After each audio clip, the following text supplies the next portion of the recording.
सर्वभूतेषु छायारूपेण संस्थिता नमस्तस्यै नमस्तस्यै नमस्तस्यै नमो नमः।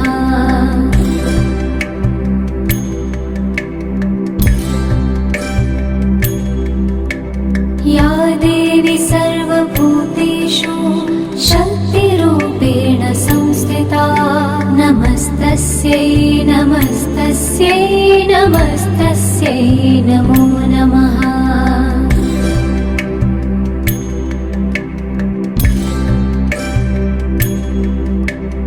या देवी सर्वभूतेषु तृष्णारूपेण संस्थिता नमस्तस्यै नमस्तस्यै नमस्तस्यै नमो नमः।